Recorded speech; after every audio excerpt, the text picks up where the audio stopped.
Hey girls, happy Monday.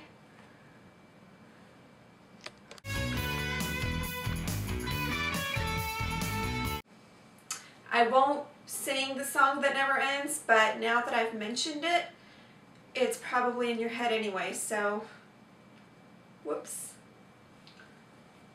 Lamb Chop, do you want to do the rest of the video with me? No, I'd rather just watch. Okay, say bye. Bye. We're going to be doing free play weeks every once in a while where we don't have a specific theme and we just talk. So let's have fun with that. I'm still reading Wuthering Heights. I am about halfway through right now. I'm very fascinated. I'm glad I waited this long to read it because I feel like if I tried to read it when I was younger, I may not have appreciated it. And I'm surprised to find that Wuthering Heights really has a split audience. There are people who love it and there are some people who say that it's incredibly boring, and I'm very confused because I find Wuthering Heights to be a very interesting read. And the thing that I'm most surprised about with Wuthering Heights is I had a basic understanding of what Wuthering Heights was, and I knew that it was a love story between a character named Kathy and a character named Heathcliff, and I knew that it was kind of doomed.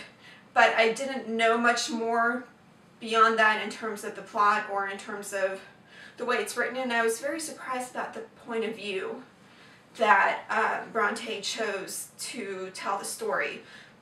I was expecting it to either be first person Heathcliff or Kathy, or third person omniscient, but it's neither of those. Most of the story is told through Nellie, who is a third party in all this. She's telling the story well enough, but it's very interesting to see an outsider going into what happened between Kathy and Heathcliff, and it's a very interesting choice, and I'm sure there's quite a bit of academic writing and papers about why Bronte chose to write the book this way, but the English major in me, I guess, is very fascinated by it.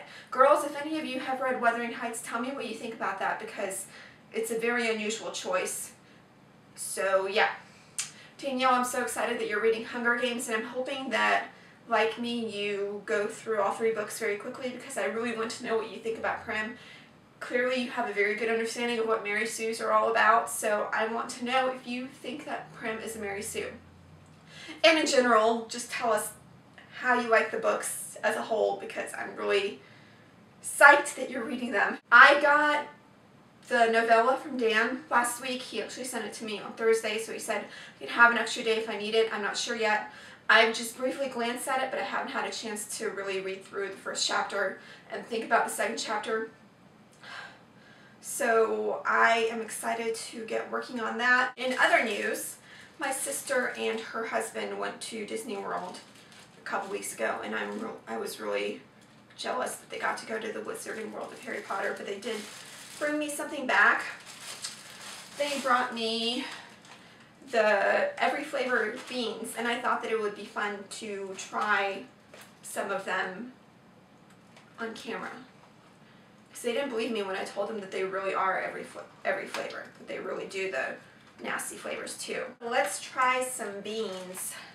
They say bubblegum. Red. Oh, that's a bad aftertaste.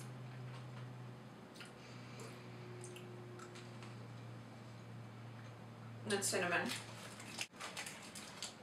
Speckled brown and mauve. Some of them taste unpleasant, but I can't tell if they just taste unpleasant because it's not a good flavor, or if it's really something nasty. Yeah.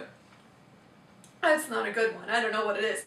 Danielle, you asked pen or pencil. I say pen. When I was in school, we weren't allowed to use pens until the 5th grade, so using pens was a big deal. Challenge this week. My challenge is for you to feature a Barbie in your video. If you don't have one, I'm sure someone you know does. So yeah. For Marissa. Today's word of the day is aubergine, and girls, I will see you next Monday, and Tara, I'll see you tomorrow. Bye.